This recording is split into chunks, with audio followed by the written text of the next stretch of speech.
awal manazilil akhirah.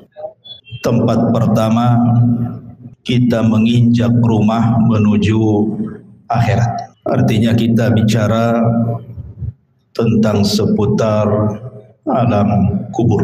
Ma'asyiral muslimin yang dimuliakan Allah Subhanahu wa taala.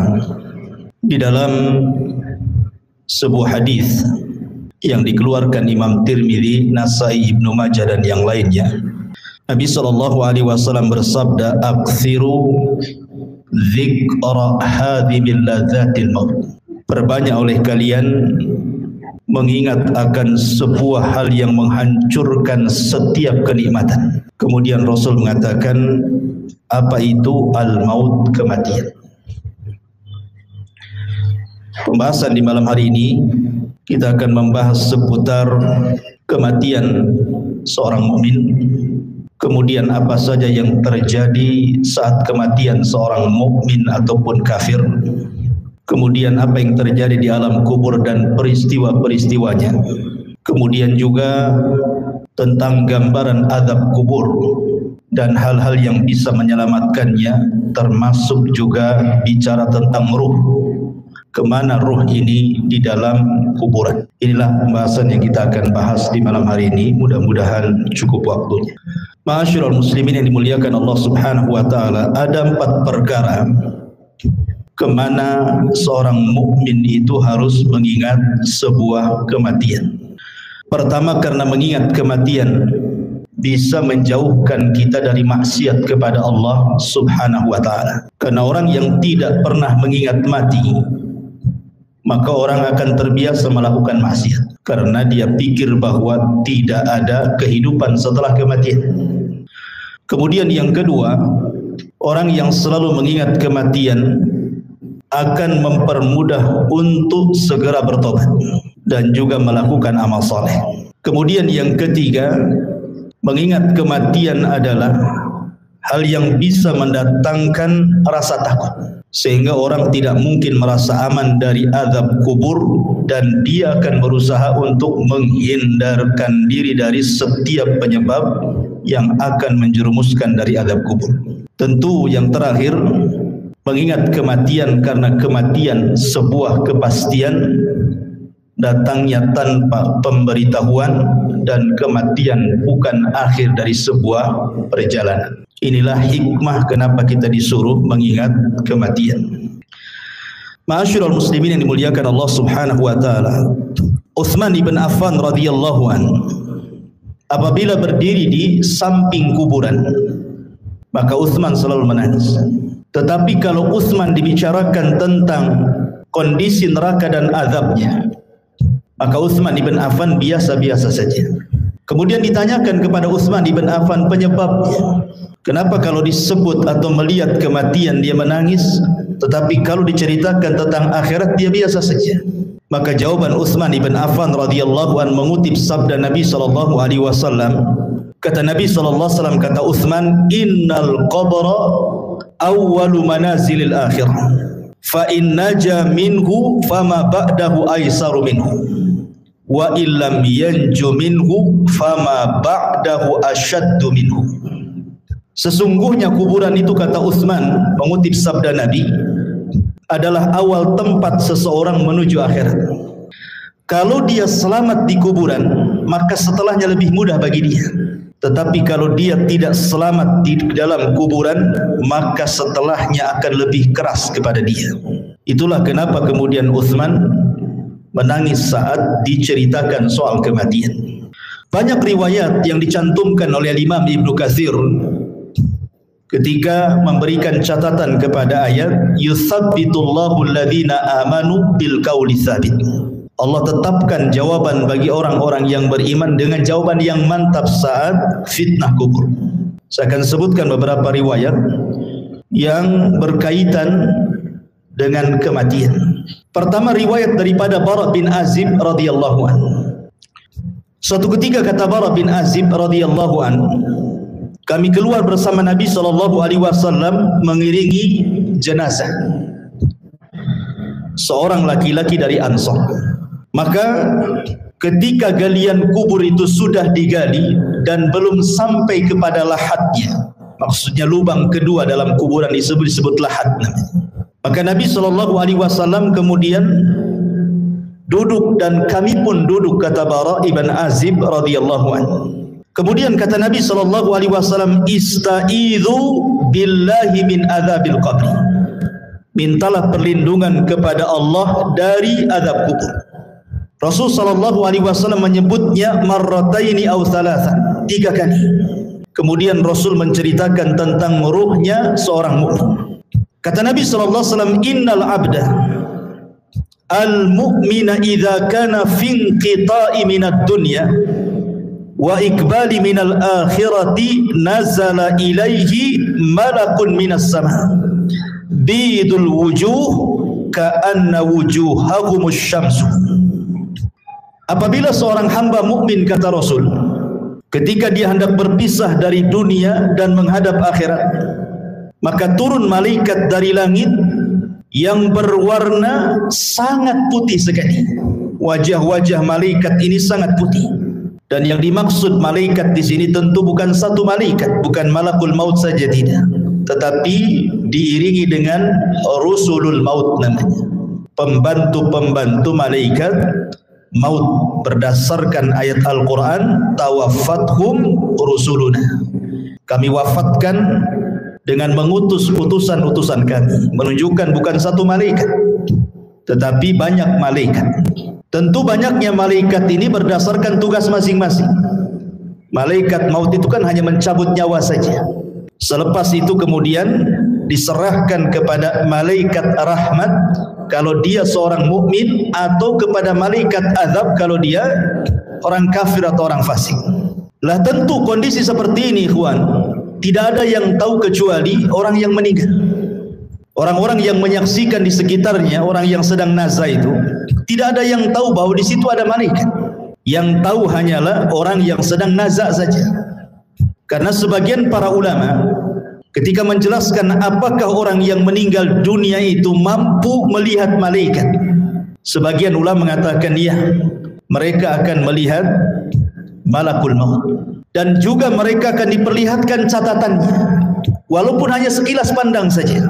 Catatan selama hidup dia itu dia akan diperlihatkan sekilas saja. Dan itulah kondisi-kondisi menakutkan, sehingga kenapa Rasul mengatakan saat orang seperti ini tidak boleh mengatakan kecuali kebaikan. Dan inilah doa yang paling mustajab bagi orang-orang yang hidup di sekitarnya. Minta kepada Allah agar orang ini dimudahkan kematiannya. Lah setelah itu kemudian kata Nabi SAW, ma'ahum kafanun min akfanil jannati wa hanutun min hanutil jannah. Pembantu-pembantu malaikat maut ini, sebagian mereka membawa kain kafan dari sorga dan juga minyak wangi dari sorga. Hatta yajlisu minhu madal basar, sampai kemudian mereka duduk sejauh mata memandang. Ma'asyiral muslimin yang dimuliakan Allah Subhanahu wa taala, para ulama mengatakan bahwa ketika Allah Subhanahu wa taala mengirim para malaikat untuk mencabut nyawa dan juga menyediakan peralatan-peralatan fardu kifayah seperti kain kafan dan juga wewangian, kalau dia ruhnya seorang mukmin maka akan diutus malaikat yang indah sekali dalam rangka ikraman, memuliakan jasad yang akan dicabut ruhnya itu. Jadi yang diutus itu betul-betul malaikat, bukan malaikat yang menyeramkan, tidak. Makanya Rasul mengatakan bidul wujuh, wajah mereka sangat bercahaya. Kemudian juga a'wanul malakal maut ini, pembantu-pembantu malaikat maut ini, mereka ditugaskan sebagian mereka untuk membisikkan di telinganya. Apa bisikannya? Alla takhafu wa la tahzanu wa abshiru bil jannati allati kuntum tu'adun. Kamu jangan takut, kamu jangan khawatir, karena Allah sudah janjikan kepadamu surga yang akan menantimu. Artinya bahwa kematian seorang mukmin itu sangat indah sekali, sangat indah, dan itulah yang dikehendaki seorang mukmin. Makanya di zaman Nabi SAW ketika ada jenazah yang lewat, kata Nabi SAW, yastarih mustarih wa mustarahu minhu, mustarih wa mustarahu minhu. Sahabat mengatakan, apa yang dimaksud mustarih dan apa yang dimaksud mustarah minhu ya Rasulullah? Kemudian Rasul menjelaskan, kalau dia hamba yang mukmin, maka dia mustarih, artinya dia menuju peristirahatannya. Dia meninggalkan keperitan dunianya, dia meninggalkan kesusahan dunianya, dan itulah yang dikehendaki seorang mukmin. Karena di dunia ini kan lelah kita hidup ini, kawan. Banyak masalah, banyak ujian, banyak cobaan. Apabila kemudian dia meninggalkan dunia, artinya dia meninggalkan kelelahan itu. Itu kalau seorang mukmin. Tetapi kata Nabi SAW, kalau dia orang fajir, orang jahat, mustarah minhu. Apa mustarah minhu? Maksudnya bukan dia yang beristirahat, tetapi orang lain beristirahat dari dia. Orang lain senang dengan kematiannya, orang lain mengutuk kematiannya, mendoakan buruk kematiannya, bahagia dengan kematiannya. Itu maksudnya mustarah minhu itu. Jadi seorang mukmin itu memang kematian sangat ditunggu-tunggu, karena memang Nabi SAW yang mengatakan, man ahabba liqa Allah ahabballahu liqa'ah. Barang siapa yang cinta berjumpa dengan Allah, maka Allah pun rindu berjumpa dengan dia. Makanya kenapa diutus malaikat-malaikat seperti ini. Kemudian setelah orang ini dihadapkan dengan malakul maut dan juga rusulul maut, maka kemudian dalam riwayat yang lain, malaikat maut akan menyeru kepada orang yang sedang sakaratul maut dengan panggilan, ya ayyatuhan nafsu at-tayyibah, wahai jiwa yang tenang, kanat fil jasadi tayyib, yang bersarang di jasad yang baik, ukhruji hamidatan, keluarlah dengan sangat terpuji, wa abshiri birauhi wa rauhanin wa rabbi ghairi ghadbah, berbahagialah, keluarlah wahai roh-roh yang baik dengan dihadapkan kepada Rabb yang tidak pernah murka kepada anda. Dalam riwayat, marhaban binafsi at-tayyibah, selamat datang jiwa yang sangat baik. Ukhruji ila rabbiki radiyatan mardiyah, keluarlah kepada Rabb yang sudah menanti kamu dengan keridhaan. Tentu panggilan seperti ini, ikhwan, akan merangsang ruh itu untuk cepat keluar. Makanya kalau kita melihat di masyarakat kan, terkadang ada orang yang nazar itu sampai berhari-hari tidak keluar-keluar ruhnya. Ada yang 1 minggu dia sakaratul maut, koma. Ada yang 1 bulan tidak mati-mati. Tetapi ruhnya seorang mukmin ketika dipanggil seperti itu, maka Nabi SAW kemudian mempermisalkan ruhnya seorang mukmin ketika dipanggil dengan kata-kata wahai jiwa yang tenang, maka ruhnya itu akan keluar seperti tetesan air yang terakhir fi famis siqa, dari mulut teko yang terakhir dia keluar.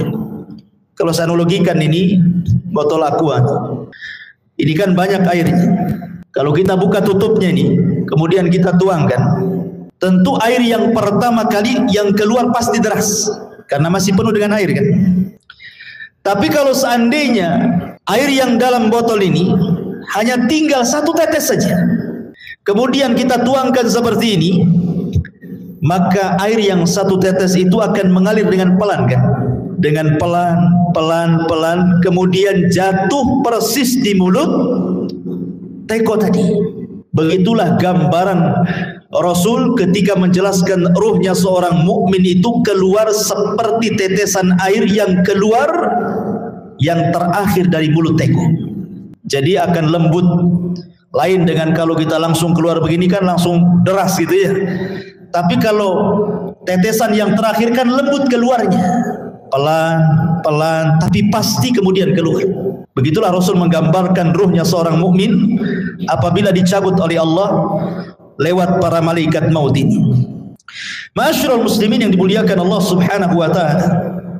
Kemudian kata Nabi SAW, setelah ruh itu dicabut, ingat malakul maut itu hanya mencabut ruh saja, tugas dia selesai sampai di sini. Kemudian setelah itu beralih kepada malaikat rahmat atau disebut dengan rusulul maut namanya.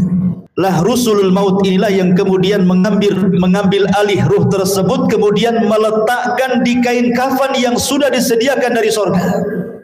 kemudian wewangian yang semerbak laksana minyak misik dalam riwayat. Jadi baunya itu membumbung sampai ke langit, sehingga setiap malaikat yang mencium baunya di langit itu, mereka akan bertanya, ruhnya siapa ini? Maka malaikat yang membawa ruh ini akan menyebut nama dengan nama yang dia sukai dipanggilnya di dunia dan mengatakan ruhnya fulan ibnu fulan. Maka semua malaikat di langit memuji ruh ini. Kemudian ruh ini diangkat sampai ke langit pertama. Maka kemudian penjaga pintu langit pertama membuka pintunya, kemudian naik ke langit pertama. Semua malaikat di langit pertama mendoakan ruh ini. Kemudian naik ke langit kedua, seluruh malaikat di langit kedua mendoakan ruh ini, sampai kemudian melewati langit ketujuh. Tidak dijelaskan sampai di mana ruh ini dinaikkan ke langit, yang jelas dia melewati langit ketujuh. Wallahu alam sampai di mana, karena riwayatnya tidak dijelaskan. Kemudian setelah itu Allah berjumpa dengan ruh ini. Kemudian Allah Subhanahu wa taala katakan kepada malaikat yang membawa ruh ini, kembalikan ruhnya ke dalam jasadnya dengan baik. Catatannya, angkat, letakkan di tempat yang paling tinggi yang disebut dengan Illiyin. Illiyin itu tempat yang paling tinggi yang ada di sorga. Letakkan catatannya di situ. Kemudian ruhnya kembalikan ke dalam jasadnya. Maka kemudian ruh itu ke dalam jasadnya dikembalikan. Lah saat seperti ini, ketika ruh ini diterbangkan ke langit, disitulah manusia sedang memandikan jenazah ini, kemudian mengkafani jenazah ini, kemudian menyolati jenazah ini, kemudian mendoakan jenazah ini, sampai kemudian ke dalam kubur, kemudian meletakkan di liang lahat, kemudian dipendam kuburannya. Jadi saat proses fardu kifayah itulah ruh naik ke langit. Jadi manusia sedang sibuk memandikan, mengkafankan, menyolatkan, menguburkan, maka ruh punya kesibukan sendiri karena dia sedang menghadap Allah Subhanahu wa ta'ala. Lah kemudian ketika selesai sudah penguburan, barulah kemudian ruh itu dihantar kembali ke dalam kuburnya.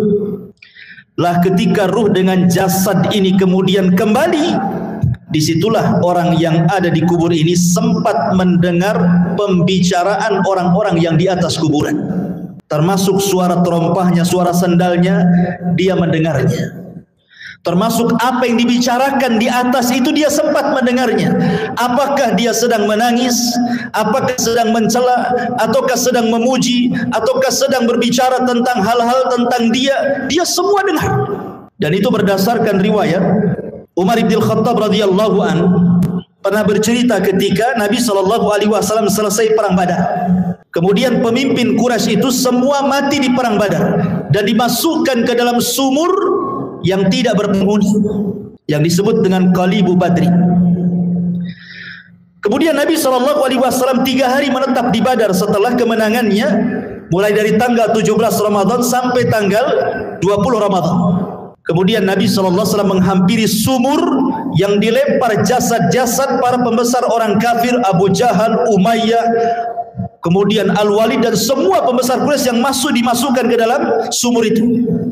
Kemudian Nabi SAW mengatakan dengan menyebut satu persatu namanya, wahai fulan, wahai Abu Jahal, wahai Uqbah, wahai Umayyah, disebutkan satu-satu tuh. Kemudian Rasul mengatakan, hal wajadtum ma wa'adakum haqqa laqad wajadna ma wa'adana rabbuna haqqa, kata Rasul. Wahai Abu Jahal dan para pembesar Quraisy yang lainnya, apakah kalian sudah mendapatkan yang kalian janjikan ketika kalian berada di dunia? Kata Nabi SAW, sungguh kami sudah mendapatkan apa yang Allah janjikan kepada kami hari ini berupa kemenangan. Umar bin Khattab radhiyallahu anhu ketika itu merasa heran kenapa Rasul berbicara dengan sumur yang di situ jasad-jasadnya pembesar orang-orang Quraisy itu. Kata Umar, ya Rasulullah, bukankah mereka sudah jadi bangkai? Mereka tidak akan mendengar ucapan. Tapi Nabi SAW mengatakan, ya Rasulullah, ketika Umar mengatakan, atukallimu amwatan, kenapa kau bicara dengan orang mati? Maka Rasul mengatakan, wallahi ya Umar, ma antum asma lima aqulu lahum. kalian tidak lebih mendengar dibandingkan orang-orang yang ada dalam sumur ini kepada ucapanku. Artinya para pembesar Quraisy yang sudah mati, yang sudah dimasukkan ke dalam sumur itu sangat mendengar ucapan Nabi. Dari sini istinbat para ulama bahwa apabila orang masuk ke dalam kuburan, maka dia mendengar saat itu apapun yang dibicarakan orang di atas kuburan itu. Makanya pentingnya kita ini menjadi orang baik. Sebab kalau orang jahat pasti akan dibicarakan keburukan di atas kuburan, dan itu menakutkan dia dalam kuburan kan gitu. Tetapi kalau yang dibicarakanlah pujian-pujian, tentu akan menenangkan.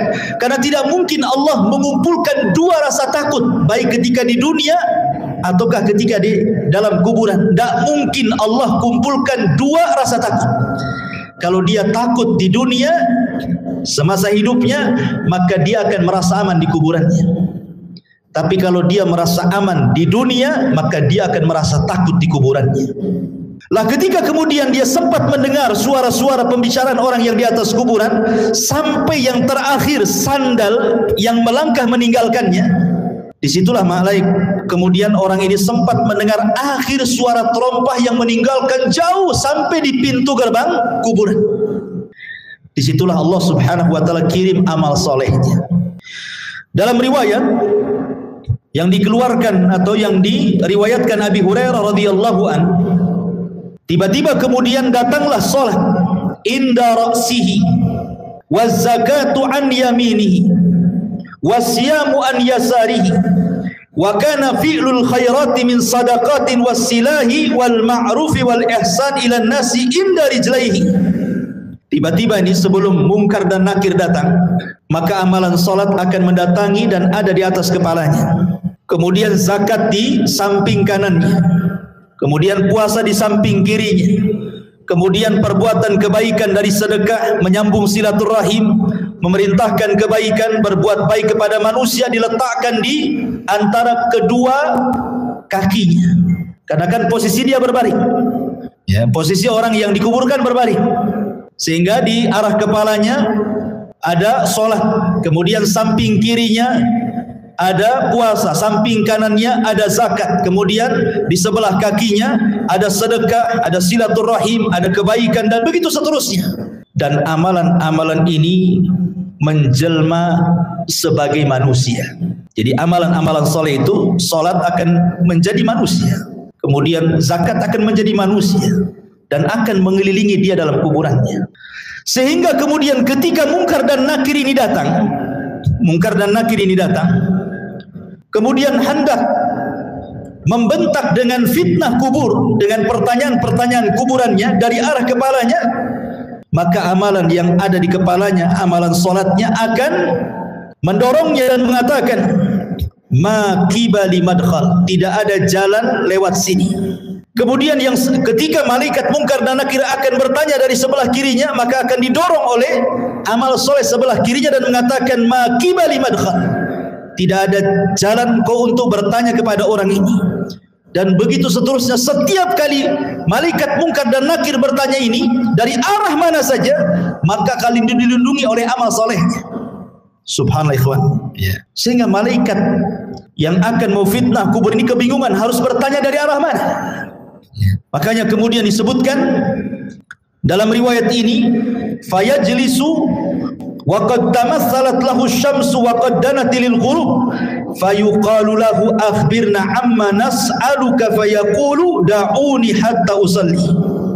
Ketika kemudian malaikat maut atau malaikat Munkar Nakir hendak bertanya, tiba-tiba tidak digubris, tidak direspon oleh orang ini dan mengatakan, jangan tanya saya hendak sholat. Dia kepikiran ingin sholat. Bayangkan, ruhnya seorang mukmin yang ada dalam kubur itu masih kepikiran ingin sholat dan mengatakan, da'uni hatta usalli, jangan dulu kau tanya aku sampai aku laksanakan sholat katanya. Padahal sudah tidak ada sholat lagi di kuburan itu. Tapi begitulah ruhnya seorang mukmin, semangat ibadahnya itu sampai dalam kuburan. Akhirnya kemudian dia pun didudukkan dengan cara baik, kemudian juga ditanya dengan cara baik. Masalahnya dalam sebuah riwayat bahwa malaikat Munkar dan Nakir ini saat bertanya kepada ruhnya orang yang beriman ini, Kata Nabi SAW bahwa bentuknya ini memang luar biasa, sangat menakutkan. Di mana suaranya kalbarki, suaranya malaikat mungkar dan nakir itu seperti petir, menggelegar. Kemudian juga ucapannya seperti kilat dan wajahnya sangat menakutkan. Dari sini ikhwatu fiddin, pertanyaan semudah apapun dalam kondisi takut pasti akan sulit dijawab kan? Anda saya tanya dengan pertanyaan-pertanyaan, tetapi kemudian setelah itu saya bunuh Anda. Umpamanya saya letakkan pistol di kepala, kemudian saya tanya dengan beberapa soalan. Ketika rasa takut menguasainya, soalan semudah apapun akan sulit dijawab. Akan sulit dijawab. Ini kan soalan-soalan yang ma'ruf kita dengar di dunia. Siapa Rabbmu? Kita katakan Allah. Siapa Nabimu? Kita katakan Muhammad. Apa agamamu? Kita katakan Islam. Itu kan mudah. Mudah soalan ini. Tetapi dalam kondisi takut ikhwatu fiddin, walaupun soalan-soalan ini mudah dijawab, belum tentu orang bisa menjawab. Karena memang suara malaikat ini yang bertanya kepada orang ini luar biasa. Suaranya seperti kilat menggelegar, wajahnya menakutkan. Disinilah Allah Subhanahu wa taala berikan hidayah kepada ruhnya seorang mukmin, kepada hamba seorang mukmin, dan Allah katakan yusabbitullahu alladhina amanu bil qauli tsabit. Allah akan tetapkan jawaban orang-orang yang beriman dengan jawaban yang mantap. Jadi yang menjawab itu adalah ketetapan dari Allah, taufik dari Allah, bukan kita. Kan dalam kondisi takut kita tidak bisa jawab. Tetapi hamba yang beriman ditolong dalam kuburannya, sehingga Allah Subhanahu wa taala arahkan jawabannya, sehingga setiap ditanya dia sanggup menjawab. Dan ketika dia sanggup menjawab itulah Allah Subhanahu wa taala memberikan rekomendasi dari langit dan mengatakan ang sadaqa abdi, hambaku telah benar. Ketika sudah dikatakan hambaku telah benar, mungkar dan nakir pun sudah pergi, tiba-tiba Allah katakan bentangkan kuburannya sejauh mata memandang. Bentangkan kuburannya sejauh mata memandang. Berikan cahaya dalam kuburannya. Bukakan pintu dari sorga. Hantarkan minyak wangi dari sorga. Pakaian, minuman dari sorga. Suasana dari sorga hantarkan ke dalam kuburannya. Itulah yang disebut dengan nikmatul kubur namanya. Nikmat kubur. Ma'asyiral muslimin yang dimuliakan Allah Azza wa Jalla. Aisyah radhiyallahu anha pernah menceritakan suatu ketika masuk nenek-nenek Yahudi ke rumah Aisyah radhiyallahu anha. Kemudian nenek Yahudi ini mengatakan kepada Aisyah radhiyallahu anha, "Inna ahlal kubur yu'adzabuna fi kuburihim." Sesungguhnya orang-orang yang dikubur itu, kata nenek Yahudi ini, mereka akan diazab dalam kuburan mereka. Kemudian Aisyah mengatakan, "Kadzabti, dusta kamu. Saya akan tanyakan kepada Nabi SAW." Maka setelah itu kemudian nenek Yahudi pergi, Rasul masuk ke rumah Aisyah. Kemudian Aisyah menceritakan, "Ya Rasulullah, tadi ada nenek Yahudi mengatakan bahwa sesungguhnya orang yang ada di kubur itu akan diazab. Apa pendapatmu?" Kata Rasulullah SAW, "Kadzabat, dia sudah berdusta." Tiba-tiba kemudian wahyu turun, memberitahu dan membenarkan ucapan orang Yahudi atau nenek Yahudi itu. Kemudian kata Nabi SAW, "Ya." Kemudian Rasul mengatakan, "Inna hadhil ummah tubtala fi kuburihim." Telah benar ucapan nenek Yahudi itu, karena setiap umat itu akan diuji dalam kuburannya. Maksudnya akan diuji dalam kuburannya, akan diberikan fitnah yang sangat menakutkan. Disinilah Nabi SAW mengatakan bahwa kuburan itu awal tempat seseorang menuju akhirat. Lihat, bayangkan fitnah kubur ini kan menyeramkan ikhwan, di mana suara malaikat menggelegar seperti petir, kemudian lisannya seperti kilat, wajahnya menakutkan. Apakah kita sanggup melewati fitnah kubur ini? Makanya saking dahsyatnya fitnah kubur ini, sampai-sampai Nabi SAW memberikan irsyad kepada kita, setiap kita salat sebelum salam, kita berlindung dari azab kubur. Apa kata Nabi SAW? Allahumma inni a'udzubika min azabi jahannam wa min azabil qabri. Tidak cukup wa min azabil qabri, wa min fitnatil mahya wal mamat. Dari fitnah kehidupan dan kematian. Fitnah kematian artinya fitnah kubur. Karena sangat mengkhawatirkan. Makanya wajar kalau seandainya Nabi SAW memerintahkan para sahabat saat kemudian menguburkan jenazah, disuruh minta dua perkara. Dan ini sunnah bagi antum yang mengantarkan jenazah ke kuburan. Ini jadi sunnah. Setiap antum mengantarkan jenazah ke kuburan, kemudian menguburkannya dan selesai penguburan, dua doa yang disunnahkan oleh Rasul sebelum antum pulang. Pertama, istaghfiru li akhi. Mintalah kepada Allah ampunan akan dosa saudara kita yang ada di kuburan ini. Yang kedua, minta kepada Allah ketetapan supaya dia sanggup menjawab. Itu saja. Itu sunnah dua, jangan pernah ditinggalkan. Jangan kita hantarkan mayat ke kuburan, setelah dikuburkan kita pulang. Enggak begitu sunnahnya. Tetapi selesai penguburan jangan pulang dulu. Kita dekati kuburan, kemudian kita kepal beberapa tanah kalau kita tidak ikut menguburkan, kemudian kita letakkan di atas kuburannya, kemudian kita katakan, ya Allah ampuni orang ini, ya Allah tetapkan jawaban orang ini, kemudian pulang. Itu sunnahnya. Ya. Ma'asyiral muslimin yang dimuliakan Allah Subhanahu wa taala. Kembali kepada hadis Nabi sallallahu alaihi wasallam. Kemudian Nabi sallallahu alaihi wasallam mengatakan, adapun ruhnya orang fajir, orang jahat, orang kafir, orang fasik, maka kemudian malaikat maut ini akan menyerukan dengan kalimat-kalimat yang sangat menakutkan saat kematiannya. Dia mengatakan, ya ayyatuhan nafsul khabithah kanat fil jasadil khabithi ukhruji dhamimatan wa abshiri bihamimin wa ghassab.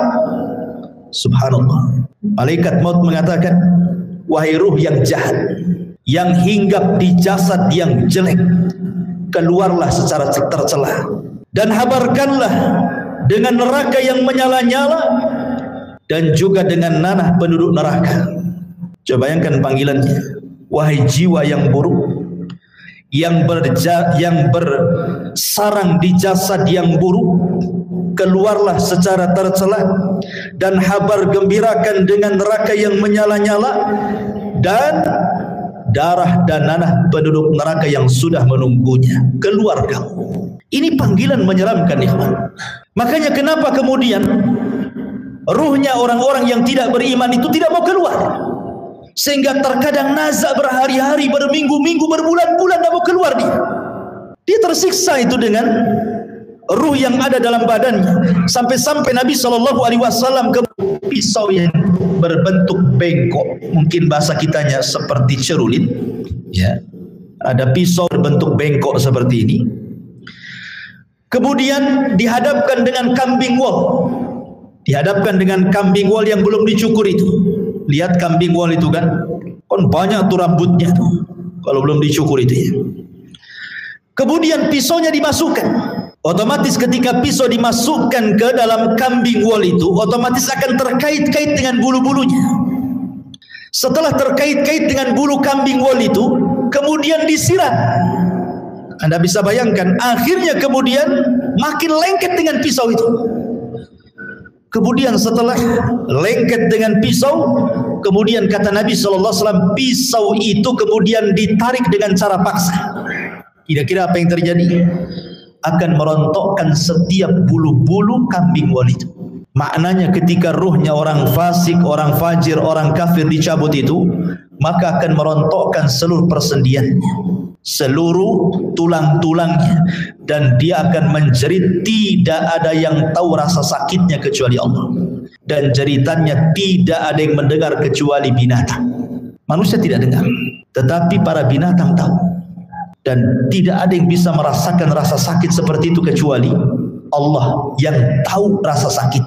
Jangan lagi orang fasik, ikhwan, orang yang beriman saja. Kata Nabi SAW, wa inna fil al-mauti la saqarat. Dalam kematian itu kan ada keperitan, ada rasa sakit. Setiap orang pasti merasakannya. Nabi saja merasakannya. Tetapi rasa sakit yang diderita seorang mukmin saat kematian itu adalah, boleh jadi itu akhir penggugur dosa dia. Tapi rasa sakit yang diderita orang fajir, orang fasik, orang kafir, boleh jadi itu awal azab saat kematiannya. Ma'asyiral muslimin yang dimuliakan Allah Azza wa Jalla. Kemudian setelah itu ruh itu keluar, apa yang terjadi? Kata Nabi SAW, maka dia sudah disediakan kain kafan dari neraka. Kain kafan dari neraka, ikhwan. Artinya ini bukan kain kafan biasa, kain kafan yang penuh dengan api, dengan bau busuk penduduk neraka yang melambung ke langit. Ketika para malaikat itu mencium baunya, semua membencinya, semua mengutuk dan melaknatnya. Ini ruhnya siapa? Bau sekali. Tidak ada yang memuji ruh ini. Sehingga ketika betul-betul Rusulul Maut ini mengangkat ruh itu dalam kain kafan di neraka sampai membumbung ke langit, apa yang terjadi? Tidak ada satu pun pintu langit yang mau dibuka. Lihat bahasa Al-Quran. Allah Subhanahu wa taala mengatakan dalam surah Al-A'raf ayat 40, la tufattahu lahum abwabus sama wa la yadkhuluna al-jannah hatta yalijal jamalu fi sammil khiyam. Pintu-pintu langit tidak ada yang dibuka, satu pun. Bahkan mereka tidak akan masuk ke dalam sorga sampai ada cerita unta masuk ke lubang jarum. Bagaimana mungkin unta yang sangat besar masuk ke lubang jarum? Lubang jarum itu kecil, unta itu besar. Artinya bahwa selubang jarum pun pintu langit itu tidak akan dibuka. Dan dia tidak akan menembus walaupun hanya langit pertama. Kemudian setelah itu Allah Subhanahu wa taala hanya berfirman kepada ruh yang jelek ini dan mengatakan, letakkan catatannya fi sijin. Sijin ini tempat di bawah dasar bumi. Kenapa tidak diletakkan di lapisan bumi pertama, kedua, ketiga sampai ketujuh? Sebagian ulama mengatakan bumi menolak catatan amalnya. Bumi saja menolak. Di mana lapisan bumi pertama menolak untuk diletakkan catatannya. Kemudian turun lagi ke lapisan kedua menolak juga. Lapisan ketiga menolak juga. Sampai lapisan bumi yang terakhir menolak juga. Ketika kemudian ditolak, akhirnya diletakkan di mana catatan itu? Di sijin. Ya. Di dasar bumi yang paling dalam. La haula wala quwata illa billah. Kemudian kata Allah Subhanahu wa taala dalam Al-Qur'an, "Wa man yusyrik billahi faka'annama kharra minas sama fatakhtafuhu at-tayru aw tahwi bihi ar-rih fi makanin sahih." Maka ruhnya akan dijatuhkan, tidak dihantar malaikat, sehingga ruh itu seperti terbang yang disambar burung ataupun dihempaskan dengan angin, sehingga ketika ruh ini kembali ke dalam jasadnya seperti orang yang jatuh dari ketinggian. Begitulah rasanya. Anda bisa bayangkan, Anda jatuh dari atas ketinggian 20-30 meter saja, rasanya luar biasa sakit. Itulah yang akan dirasakan oleh ruhnya orang jahat ketika dilempar dari langit kemudian menyatu lagi dengan jasadnya. Apa yang terjadi ketika itu? Kalau dia memang amalan solehnya mungkin kurang, dia sholat tapi mungkin jarang-jarang, atau mungkin sholatnya asal-asalan, datang itu amalan-amalan sholat dia, atau mungkin amalan-amalan yang lainnya, tetapi sosoknya menjadi orang lemah, tidak bisa kemudian menolak malaikat mungkar dan nakir yang akan menghajar dengan pertanyaannya, tidak sanggup menolak. Lain kalau dia seorang yang beriman, maka amal solehnya akan menolak dia, ya.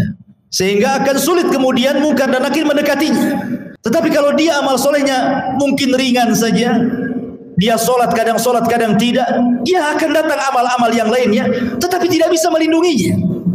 Sehingga dengan mudah mungkar dan nakir itu dalam kondisi sudul wujuh, kata Rasul, sangat buruk sekali wajahnya, hitam kelam.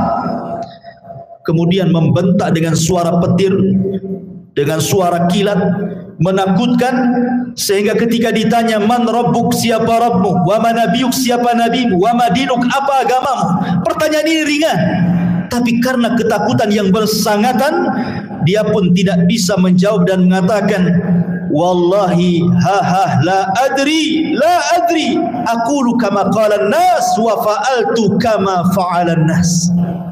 Aku tidak tahu. Aku mendengar, ya pernah mendengar apa yang diucapkan manusia seperti itu. Dia tidak bisa menjawab. Ketika dia tidak bisa menjawab berkali-kali, apa yang terjadi? Maka Allah Subhanahu wa taala akan mengirim penyeru dari langit dan mengatakan, an kadzaba abdi, hambaku telah berdusta. Subhanallah. Disebutkan dalam riwayat, summa yuqayyadu lahu a'ma, asam, akma, abka. Didatangkan kepadanya orang yang buta, orang yang tuli, orang yang bisu, wa fi yadihi mirzabatun, di tangannya ada gada yang sangat besar, lau dhuriba biha jabalun lakana turaba, kalau palu itu dipukulkan di bukit atau gunung, gunung itu hancur jadi tanah. Dan itu dipukulkan setiap kali dia tidak bisa menjawab. Tidak bisa menjawab, dipukul. Tidak bisa menjawab, dipukul. Yang kalau dipukulkan lau dhuriba biha jabalun, kata Rasul, kalau pukulan itu diletakkan di gunung batu, lakana turaba, gunung itu akan menjadi turab, tanah, hancur berantakan. Bagaimana kalau dipukulkan kepada manusia? Mengerikan, ikhwatu fiddin yang dimuliakan Allah Azza wa Jalla. Maka ketika itu kemudian Allah Subhanahu wa taala katakan, sempitkan kuburannya sesempit-sempitnya. Kemudian bukakan pintu neraka kepadanya. Hantarkan hembusan-hembusan panah dari neraka ke dalam kuburannya. Kemudian dia pun mendapatkan azab kubur yang nanti saya akan jelaskan seperti apa azabnya. Tapi kita kembali kepada pembahasan awal ruhnya seorang mukmin. Ma'asyiral muslimin yang dimuliakan Allah Azza wa Jalla, ketika ruhnya seorang mukmin sudah selesai dari fitnah kubur, maka Nabi SAW menjelaskan, fayuqalu lahu unzur ila maq'adika minan nar. Tiba-tiba ketika dia sedang duduk selesai dari fitnah kubur, tiba-tiba dibentangkan di sebelah kirinya gambaran neraka yang sedang menyala-nyala, diperlihatkan neraka. Kemudian dikatakan, unzur, lihatlah, ila maq'adika minan nar, tempatmu di neraka itu. Kemudian qad abdalakallahu bihi maq'adan minal jannah, tapi tenang, tempatmu bukan di sana. Kemudian sebelah kanannya digambarkan gambaran sorga dan dikatakan tempatmu di sini.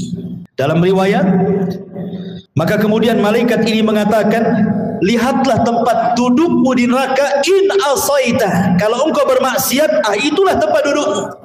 Tapi karena engkau yang beriman, maka tempat dudukmu bukan di sana. Kemudian tempat dudukmu di sini. Ketika dia melihat bagaimana sorga dengan gambaran keindahannya diperlihatkan itu dalam kuburan itu, apa yang terjadi? Maka dia langsung berteriak dan mengatakan, ya Rabb, aqimissaah, aqimissaah, ya Rabb, tegakkan kiamat, supaya aku bisa kembali ke istana dan keluarga. Tetapi Allah Subhanahu wa taala mengatakan, belum, kiamat masih panjang. Dalam riwayat yang lain, nim naumatal arus, sebaiknya kau tidur seperti tidurnya pengantin baru. Sehingga ketika dia terbangun, seolah-olah dia tidur zuhur dan bangun asar, kiamat sudah dibangkitkan. Artinya kehidupan kuburan tidak akan terasa walaupun zaman berlalu. Anggaplah mungkin zaman dulu, zaman Nuh, orang-orang yang beriman itu meninggal dunia, sampai hari ini kan kiamat belum dikiamat-kiamatkan. Bagaimana kehidupan mereka? Rupanya mereka ditidurkan oleh Allah di atas kenikmatan yang disebut dengan nikmat kubur, karena ruh mereka diberikan nikmat oleh Allah. Nanti ada pembahasan kemana ruhnya orang yang beriman dalam kuburan ini. Tapi jasadnya dikuburkan. Ya. Mereka tidak akan merasakan, sehingga ketika kiamat dibangkitkan baru dia tertidur. Terbangun dari tidurnya seolah-olah hanya setengah hari saja, mulai zuhur sampai asar dia tidur, kemudian dia terbangun. Rupanya Israfil sudah menyiapkan sangkakalanya untuk meniup sangkakala pertama kiamat, kehancuran alam semesta pertama dibangkitkan. Ma'asyiral muslimin yang dimuliakan Allah Subhanahu wa taala. Kemudian setelah kemudian orang yang beriman mendapatkan nikmat kubur dan orang-orang fajir dan fasik mendapatkan azab kubur, di sana ada peristiwa yang tidak mungkin orang lepas. Apakah dia mukmin, apakah dia kafir, apakah dia fasik, apakah dia fajir, apakah dia sahabat Nabi ataukah bukan sahabat Nabi, ada peristiwa yang tidak bisa lepas dari manusia. Apa itu? Himpitan kuburan. Semua manusia akan dihimpit dalam kuburnya, tidak akan selamat. Mau bayi sekalipun yang belum punya dosa tetap akan dapat himpitan kuburan. Bahkan sahabat Nabi sekelas Sa'ad ibn Mu'adz, yang satu kabilah Aus masuk Islam karena dia. Kemudian saat kematiannya 70.000 malaikat tidak pernah turun dari langit, turun pula ke bumi untuk ikut memandikan jenazahnya. Tapi Rasul mengatakan kalau ada orang yang selamat dari himpitan kubur, Sa'adlah orangnya. Tapi Sa'ad pun tidak selamat. Bayangkan, himpitan kubur tidak akan menyelamatkan siapapun, mau sahabat Nabi atau bukan sahabat Nabi, mau orang yang beriman atau orang kafir, semua akan merasakan himpitan kuburan ini. Tapi sebagian para ulama membahas, tentu akan ada perbedaan himpitan bagi orang yang beriman dengan himpitan bagi orang kafir atau fasik. Sebagian ulama mengatakan adapun himpitan bagi orang yang beriman itu seperti ibu memeluk anaknya. Rasa kasih sayang seorang ibu kepada anaknya, seperti itulah bumi ketika menghimpit, laksana seorang ibu memeluk anaknya.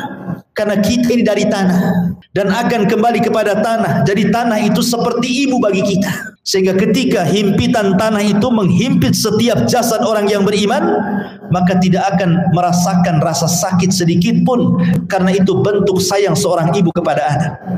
Tetapi kalau yang dihimpit itu orang kafir, orang fasik, orang fajir, orang jahat, maka dia akan merasakan sakit yang luar biasa. Dia akan menjerit-jerit. Semua tidak ada yang mendengar kecuali binatang jeritannya, karena akan mematahkan semua tulang, persendian dan begitu seterusnya. Ma'asyiral muslimin yang dimuliakan Allah Azza wa Jalla, inilah sekilas gambaran ruhnya orang mukmin, fasik, fajir, fasik, munafik dan begitu seterusnya saat kematian. Kita masuk pada pembahasan yang kedua tentang macam-macam azab kubur. Ma'asyiral muslimin yang dimuliakan Allah Azza wa Jalla, azab kubur itu adalah sebuah hal yang wajib kita imani. Syekhul Islam Ibn Taimiyah rahimahullah ta'ala mengatakan, wa qad tawataratil akhbar an Rasulillah sallallahu alaihi wasallam fi thubuti adabil qabri. Habar-habar tentang adab kubur, kata Syekhul Islam Ibn Taimiyah, derajatnya sampai tingkat mutawatir. Jangan sampai diingkari, karena riwayatnya mutawatir. Artinya mutawatir itu banyak sekali riwayatnya. Dan dikatakan oleh Al-Imam Al-Munawi, adabul qabri haqqun. Azab kubur itu sebuah hak adanya. Dan Imam Ghazali mengatakan, man angkarahu fahuwa mubtadi'un. Siapa yang mengingkari azab kubur, maka dia adalah ahli bid'ah. Dan Imam Suyuti mengatakan, azabul qabri huwa azabul barzakhi. Azab kubur adalah azab barzakh. Udhifa ilal qabri li'annahu al-ghalib. Kenapa disebut kubur? Karena memang umumnya orang dikubur. Tapi sebenarnya ini disebut dengan barzah. Barzah itu artinya penghalang tembok antara kehidupan dunia dengan kuburan. Makanya tidak akan bisa orang itu mengintip kehidupan kuburan. Kenapa? Karena ada barzah, tembok yang menghalangi antara kita dengan mereka. Walaupun Anda pasang CCTV sekalipun, kita letakkan CCTV dalam kuburannya, maka kita tidak akan mampu melihat mungkar, nakir, peristiwa apapun yang ada di kuburannya. Ingat, karena ada barzah tadi. Barzah itu penghalang antara kehidupan kita di atas bumi dengan kehidupan di bawah bumi. Ma'asyiral muslimin yang dimuliakan Allah Subhanahu wa taala, bicara tentang adab kubur ada 9 poin yang ingin saya jelaskan. Yang pertama, tadi sudah dijelaskan dalam riwayat yang kita sudah lalui penjelasannya. Az-zarbu bimit'raqatin min hadidin. Pertama, pukulan dengan palu dari besi yang bisa menghancurkan gunung. Dan itu berdasarkan hadis Anas ibn Malik radhiyallahu anhu yang dikeluarkan Imam Bukhari, di mana disebutkan bahwa fayasihu sayhatan yasmauha man yalihi illa tsaqalaini. Ketika dia dipukul dengan palu itu, tidak ada manusia atau jin yang mendengarnya kecuali makhluk dari selain keduanya. Artinya jin dan manusia tidak bisa mendengar jeritannya. Yang bisa mendengar hanyalah binatang-binatang itu. Binatang mendengar jeritan kita, tetapi manusia dan jin tidak bisa mendengarnya. Kemudian yang kedua, yufrashu lahu qabruhu naran wa yulbasu naran wa yuftahu lahu babu ila nar wa yudayyaku alaihi qabruhu wa yudrabu bimit'raqatin azimatin law dhuriba biha jabalun la sara turaban wa yubashshiru bil adhabi fil akhirah. Kemudian yang kedua, azab kubur itu terkadang dalam bentuk dihamparkan tikar dari neraka, dipakaikan pakaian dari neraka, dibukakan pintu dari neraka, disempitkan kuburannya, diletakkan palu yang bisa menghancurkan gunung, dan ditakut-takuti dengan azab akhirat. Bayangkan orang yang di kuburan, sebagian mereka dibentangkan tikar dari neraka, dipakaikan pakaian dari neraka lagi, dibukakan pintu dari neraka lagi, disempitkan lagi kuburannya. Subhanallah. Ini azab kubur yang kedua. Gambaran azab kubur yang kedua bisa dibaca dalam hadis yang dikeluarkan Imam Ahmad, Abi Dawud dari hadis Bara bin Azib. Kemudian yang ketiga, al-khasfu fil ardi. Terkadang dibuat gempa dalam kuburan. Yang merasakan orang yang dikubur saja itu. Kita di atas bumi tidak ada gempa, tapi yang ada di kubur itu merasa digempakan, seolah-olah dia kemudian bumi itu digempa-gempakan, dan dia merasakan seperti itu. Dan ini berdasarkan hadis Ibnu Umar radhiyallahu anhuma yang dikeluarkan Imam Bukhari dan Muslim. Kemudian yang keempat, syakku janibai al-fammi ila qafal.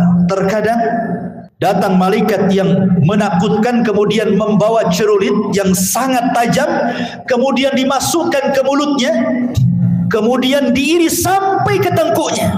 Jadi tarik, dimasukkan pisau itu ke mulutnya, kemudian ditarik sampai ke tengkuknya.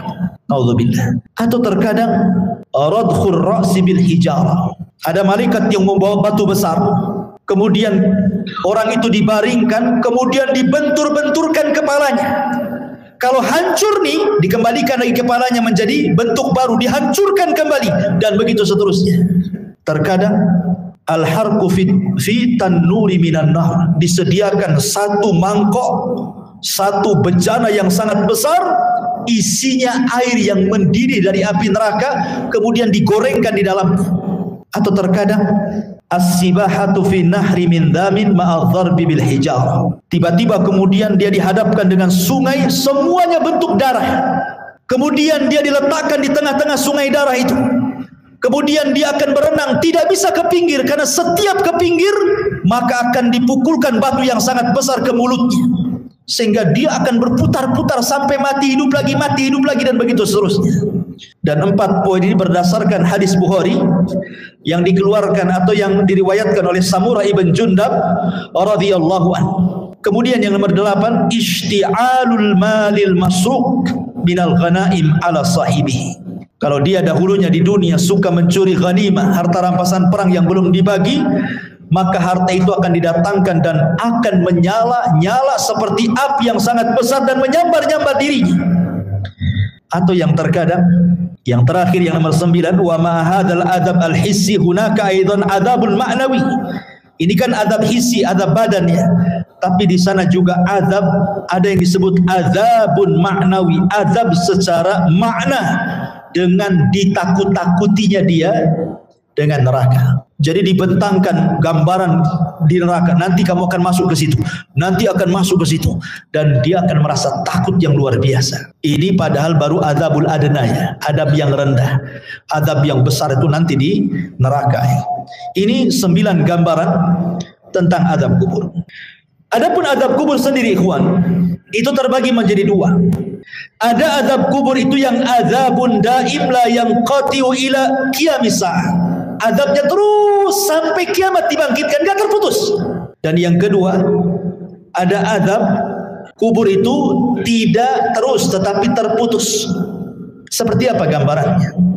Yang pertama, azab kubur yang tidak terputus sampai kiamat adalah azab kubur bagi orang kafir dan bagi orang munafik, dan itu disebutkan dalam surah Ghafir ayat 46. Adapun azab yang terputus adalah azabnya usatul muwahhidin. Mungkin di dunia dia ahli tauhid, orang yang beriman, tetapi terjerumus kepada kemaksiatan. Dia sholat tapi masih berzina, dia sholat masih berdusta, dia sholat mungkin riba, dan begitu seterusnya. Jadi dia masih berbuat baik, beribadah, tapi satu sisi dia bermaksiat ya. Maka orang-orang yang seperti ini tidak terus-menerus sampai kiamat. Akan tetapi orang yang seperti ini akan terputus azabnya dengan rahmat Allah Subhanahu wa ta'ala. Jadi akan terputus dengan rahmat Allah Subhanahu wa taala. Itu berdasarkan hadis Abdullah ibn Umar radhiyallahu anhuma. Nabi mengatakan, "Inna ahadakum idza mata urida alaihi maq'aduhu bil ghadati wal 'ashi. In kana min ahlil jannah famin ahlil jannah wa in kana min ahlin nar famin ahlin nar. Yuqalu hadza maq'aduka hatta yab'atsaka Allahu ilaihi yaumal qiyamah." Kata Nabi SAW, sungguhnya salah seorang di antara kalian apabila mati, maka akan ditampakkan tempat duduknya siang dan malam. Kalau dia termasuk penduduk sorga, maka dia akan menjadi penduduk sorga. Kalau dia termasuk penduduk neraka, maka selamanya dia akan diazab sampai kiamat dibangkitkan. Artinya kalau orang beriman, ya akan diazab, tetapi ada akhirnya, terputus. Mungkin dengan rahmat dan kasih sayang Allah Subhanahu wa taala. Tapi kalau dia orang kafir, orang munafik, maka tidak akan terputus. Kemudian pembahasan yang keempat tentang apa penyebab azab kubur. Penyebab azab kubur yang paling dominan adalah an-namimatu, orang yang suka mengadu domba. Wa adamu tanazzuh minal baul, dan tidak perhatian dengan kebersihan hadas. Dia kencing sembarang. Kan banyak tuh orang yang kencing-kencing sembarang, ya, tidak cebok gitu ya, tidak jelas ceboknya. Dan ini berdasarkan hadis Nabi SAW dari Abdullah ibn Abbas radhiyallahu anhuma. Jadi Nabi SAW ketika itu lewat di dua kuburan, dua-duanya sedang diazab.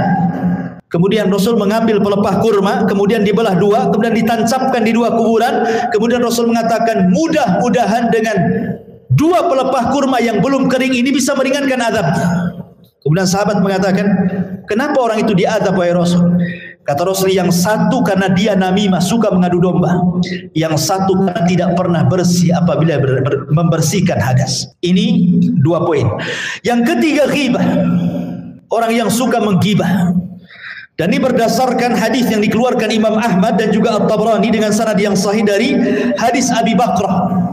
Wa Nabi SAW mengatakan salah satunya adalah yang menjadikan penyebab azab kubur adalah ghibah. Ghibah itu membicarakan orang yang kalau orang itu mendengarnya dia tidak suka. Kemudian yang nomor 4, al-ghulul. Dia khianat dalam harta, mencuri harta orang. Kemudian juga yang nomor 5, hajrul Qur'anil Karim wa rafduh. Dia tidak suka dengan Quran. Dan penyebab orang jauh dari Al-Quran hari ini apa? Handphone.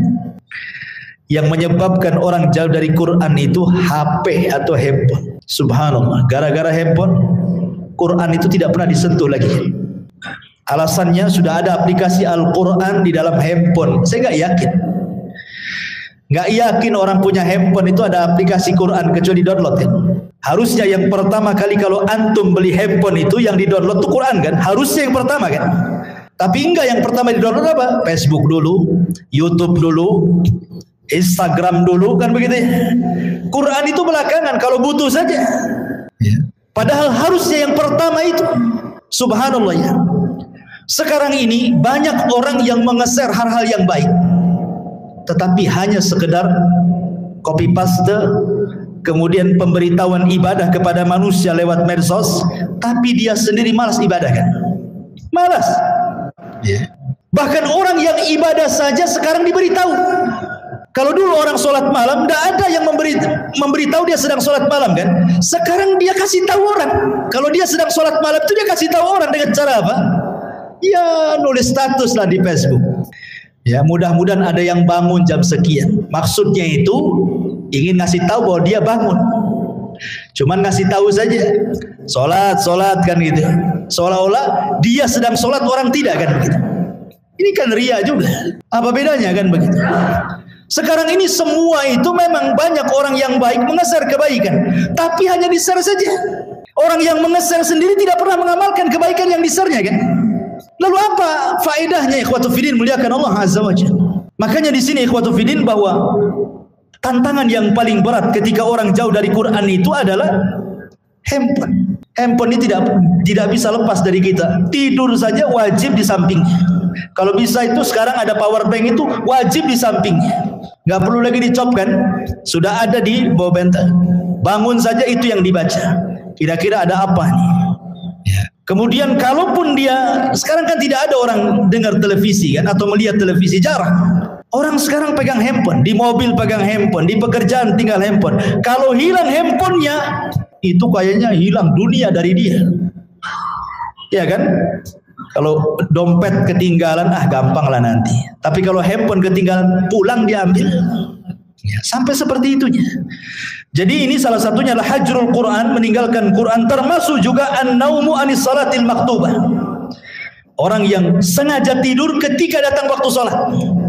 Dan itu berdasarkan riwayat yang dikeluarkan ataupun dari sahabat Samurah ibn Jundab radhiyallahu an, Nabi sallallahu alaihi wasallam mengatakan, ammal ladzi yuslagu ra'suhu bil hajar fa innahu ya'khudul Qur'an fayarfadhuhu wa yanamu anis salatil maktubah. Jadi ketika Rasul menjelaskan di kuburan itu ada malaikat yang membawa batu. Kemudian ada yang terlentang, kemudian dibenturkan kepalanya sampai hancur. Kemudian malaikat ini pergi hendak mencari batu yang lain. Kemudian ketika datang batunya yang baru, rupanya kepalanya sudah kembali menjadi normal. Dibenturkan lagi, kemudian cari batu lagi, dan begitu seterusnya. Kemudian Rasul menjelaskan bahwa adapun kenapa adab orang ini seperti ini, pertama karena dia tidak pernah membaca Quran, yang kedua karena dia tidur saat datang waktu sholat. Nah ini yang keenam. Kemudian yang ketujuh al-kadhib, orang yang suka berdusta. Dan sekarang dusta ini paling mudah dilakukan dengan medsos. Sekali lagi kembali ke medsos, apalagi musim politik hari-hari. Musim politik ini jangan nge-share asal-asalan, karena terkadang untuk menjatuhkan lawan, terkadang menyebarkan berita hoax. Kita tidak tahu. Ya, contoh umpamanya akhir-akhir ini kita mendengar Saudi Arabia mengadakan pesta itu, Hollywood atau apa itu ya, pesta hantu. Hoax, Iwan. Tidak ada itu cerita kayak gitu. Dari mana? Itu hoax yang disebarkan untuk menjelek-jelekan negara sana kan itu. Itu kan sedang membuka festival apa? Ya, ceritanya begitu. Ya, memang dia membuka semacam wahana wisata. Kemudian di situ ada hantu-hantuan. Mungkin ada orang sana yang berpenampilan seperti itu. Kemudian disebar seolah-olah Saudi mengadakan acara seperti itu. Ikhwatu fiddin, muliakan Allah Azza wa Jalla. Nah, berita-berita seperti ini, kalau kita hanya melihat YouTube saja, seolah benar kan? Ya. Ini berita hoax. Kadang-kadang kita mudah terpancing dengan berita-berita seperti ini, hanya karena melihat YouTube saja kan? Nah, ini hati-hati. Ya. Kalau kita mungkin hanya sekedar membaca, oke lah. Tapi kalau kemudian sampai mengeser kan sama aja dengan hantu menyebarkan dusta kan? Nah, itu kan hati-hati. Ini penyebab azab kubur terbesar hari ini adalah dusta. Karena orang berdusta paling mudah sekarang. Nulis status share, copy paste share, selesai. Dia tidak sadar bahwa dia sedang berdusta. Kalau dulu berdusta itu paling 1-2 orang yang kena korbannya. Sekarang kita berdusta ini bisa ribuan orang kena korban, ikhwan. Dengan cara melihat itu semua kena dengan berita yang kita share. Nauzubillah. Ya. Dan ini kata Al-Hafidz Ibnu Hajar rahimahullahu taala, wa innama istahaqqa ta'dzib lima yanshau an tilkal kadzbah. Bahwa kata Imam Al-Hafidz Ibnu Hajar rahimahullah mengatakan, sesuatu hal yang berhak mendapatkan azab kubur ketika seseorang mudah kemudian menyebarkan berita dusta. Kemudian yang nomor 8 zina berdasarkan hadis Samurah bin Jundab. Kemudian yang nomor 9 aklur riba, memakan dosa riba. Kemudian yang nomor 10 asyirku wal kufru, kesyirikan dan kekufuran, termasuk juga niyahatul mayyit. Niyahatul mayyit itu maksudnya orang yang hidup ketika ada yang meninggal, orang yang dicintainya, dia pun meraung-raung, menjerit-jerit seolah-olah menolak takdir Allah. Ya, seolah-olah menolak takdir Allah. Ini bahaya karena membuat orang yang meninggal itu diazab. Kata Nabi SAW, yu'adzabul mayyitu bibukai ahlihi. Bahwa mayit akan diazab dengan tangisan orang yang hidup kepadanya. Makanya antum wajib, laki-laki yang menggunakan akalnya, kalau ada keluarga yang meninggal, nasihati.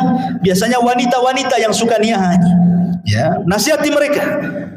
Jangan menangis, tabah, sebab dengan tangisan orang hidup itu menjadikan si mayat diazab masalahnya. Nah, ini juga termasuk daripada azab kubur. Dan banyak sekali Kemudian secara singkat amal-amal yang bisa menyelamatkan dari azab kubur. Pertama, perbanyak baca surah Al-Mulku. Tabarakalladzi biyadihil mulku wa huwa ala kulli syai'in qadir. Perbanyak baca surat Al-Mulk. Kemudian yang kedua, perbanyak amal saleh. Kemudian yang ketiga, berdoalah agar kita diwafatkan di hari Jumat. Berdoa kepada Allah agar kita diwafatkan di hari Jumat dan kita bersabar saat ditimpa sakit. Kalau seandainya kita sabar saat sakit kemudian meninggal, boleh jadi itu husnul khatimah. Karena saat-saat orang sakit itu biasanya setan lebih dekat dibandingkan saat dia sembuh. Ingat, orang sakit itu lebih dekat dengan setan dibandingkan dengan Allah. Karena biasanya kalau orang sakit, ikhwan, apalagi kalau sudah bertahun, itu biasanya mudah putus asa. Terkadang di antara mereka lah sudah lebih mati saja daripada nyusahkan orang hidup, ya. Atau terkadang menolak takdir, kenapa saya terus yang sakit, kenapa kok gak disembuh-sembuhkan. Kemudian bayangannya macam-macam, akhirnya malas ibadah, ya. Kemudian juga istiqomah, dan istiqomah ini berat, ya, tetapi inilah yang bisa menyelamatkan dari azab kubur. Kemudian juga al-mautu bimurabitan fi sabilillah, kematian saat menjaga perbatasan saat jihad. Kemudian juga yang paling penting berdoa kepada Allah Subhanahu wa taala dan senantiasa mengamalkan ketakwaan kepada Allah, dan yang paling penting lagi menjauhi sebab-sebab azab kubur yang tadi saya sebutkan tadi, ya, dusta, namimah dan begitu seterusnya. Tapi pembahasan yang terakhir bicara tentang ruh. Kemana ruh saat manusia sudah selesai pertanyaan mungkar dan nakir, artinya selesai fitnah kubur, berarti masuk ke nikmat dan azab kubur, kan itu. Kemana ruh ini saat nikmat ataupun azab kubur? Baik, masyaallah muslimin yang dimuliakan Allah Subhanahu wa taala. Al-Imam Ibnu Qayyim rahimahullahu taala, beliau mengatakan dalam kitabnya Ar-Ruh, pembahasan di mana ruh ini. Pertama kita akan bagi tentang ruh ini. Ruh para nabi. Pertama, ruh para nabi. Ruh para nabi tentu berada fi a'lal illiyin, berada di tempat yang paling tinggi yang disebut dengan rafiqil a'la. Karena Nabi SAW ketika meninggal dunia, kemudian malaikat maut mengatakan kepada Nabi dua pilihan, apakah engkau mau hidup terus di dunia dengan kegemilangan kemenangan yang sudah diraih, ataukah mau menyusul teman-temannya di tempat yang paling tinggi di surga? Maka Rasul mengatakan, Allahumma ila rafiqil a'la, saya memilih ke tempat yang paling tinggi di surga. Jadi ruhnya para nabi berada di rafiqil a'la. Kemudian yang kedua, arwahus syuhada, ruhnya para syuhada, orang-orang yang mati syahid. Allah Subhanahu wa taala mengatakan dalam surah Al-Imran ayat 169, wala tahsabanna alladziina qutilu fi sabilillahi amwatan bal ahya' inda rabbihim yurzaqun. Jangan kau sangka orang yang mati di jalan Allah itu mati, tidak, mereka hidup. Mereka mendapatkan rezeki di sisi Allah Subhanahu wa taala. Abdullah bin Mas'ud radhiyallahu anhu ketika bertanya tentang ayat ini kepada Nabi sallallahu alaihi wasallam, di mana ruhnya para syuhada? Maka Rasul mengatakan, arwahuhum fi ajwafi tairin hadarin laha qanadilun mu'allaqatun bil arsy. Jadi ruhnya para syuhada berada di kendil-kendil, dibawa oleh ketiak burung sorga, kemudian diletakkan digantungkan di arsy Allah Subhanahu wa taala. Jadi ruhnya para syuhada berada di kendil-kendil yang dibawa terbang oleh burung-burung, kemudian digantungkan di bawah arsy. Ini ruhnya para syuhada. Kemudian yang ketiga, arwahul mu'minin salihin, ruhnya orang-orang yang beriman yang saleh. Maka takunu tuyuran ta'alluqus syajaril jannah, maka ruhnya orang-orang yang beriman yang soleh, mereka akan digantungkan di pohon-pohon sorga. Mereka akan digantungkan di pohon-pohon sorga. Adapun yang keempat, arwahul usad, ruhnya orang-orang yang ahli maksiat. Dia orang Islam tapi ahli maksiat, berzina, berdusta, berjudi dan begitu seterusnya. Dia orang Islam tapi usad ahli maksiat. Maka dijelaskan bahwa mereka tetap ditahan dalam kuburannya, karena mereka tidak bisa keluar dari kuburannya dan mereka merasakan azab kubur. Mereka tidak bisa keluar dari kuburan. Kemudian juga yang nomor 5, Imam Ibnul Qayyim rahimahullah ta'ala mengatakan, masih membahas tentang usad, maksudnya orang yang ahli maksiat. Minhum man yakunu mahbusan ala babil jannah kama fi haditsil akhar ra'aitu sahibakum mahbusan ala babil jannah. Adapun orang-orang yang beriman, yang ahli maksiat, kemudian maksiatnya sudah selesai diazab. Kan tadi saya katakan bahwa orang yang beriman yang ahli maksiat kan azab kubur tidak terus, tapi terputus karena rahmat Allah Azza wa Jalla. Lah sebagian ruhnya itu diletakkan di halaman pintu sorga. Ya, di halaman pintu sorga kata Imam Ibnul Qayyim rahimahullahu ta'ala. Kemudian yang keenam, ruhnya orang-orang kafir. Tentu ruhnya orang-orang kafir, mereka diazab dan tidak bisa keluar dari kuburan, dan mereka akan bolak-balik masuk neraka. Tetapi sekali lagi ikhwatu fillah muliakan Allah Azza wa Jalla, keterangan para ulama seperti ini tidak bisa kita katakan dengan jazam, dengan tegas, karena soal ruh itu kan tidak ada yang tahu kecuali Allah. Makanya Al-Imam Ibnul Qayyim rahimahullahu ta'ala ketika Al-Imam Ibnu Utsaimin rahimahullahu ta'ala ketika ditanya tentang ruh ini, maka beliau mengatakan ruh itu urusan Allah Subhanahu wa ta'ala, dan ini adalah perkara gaib, kita tidak bisa menetapkan kecuali dengan dalil. Ini kan hanya ijtihad para ulama saja seperti ini. Tetapi hakikatnya ruh di kuburan itu di mana? Wallahu a'lam. Hanya Allah Subhanahu wa ta'ala yang tahu dengan kondisi ruhnya, apakah mereka orang-orang yang beriman ataukah mereka orang-orang kafir. Adapun ada riwayat yang maudhu yang disebutkan oleh sebagian ulama seperti ruhnya orang kafir berada di sumur Barhut, diletakkan di sumur Barhut. Sumur Barhut itu yang ada di Hadrul Maut Yaman. Di situ ada sumur, antum bisa klik saja atau di YouTube sumur Barhut. Itu sumur menakutkan yang ada di Yaman. Ya, sampai hari ini para ilmuwan berusaha meneliti itu. Ya, sumurnya besar. Jadi ada yang mengatakan bahwa orang-orang kafir diletakkan di sumur itu. Ya, adapun ruhnya orang-orang yang beriman tentu fil iliyyin, tetapi sekali lagi ini riwayatnya lemah gitu ya, bahkan tidak berdasar. Tapi oleh sebagian ulama ada yang menyebutkan seperti perkataan Imam Barbahari rahimahullah dalam kitabnya Syarhu Sunnah.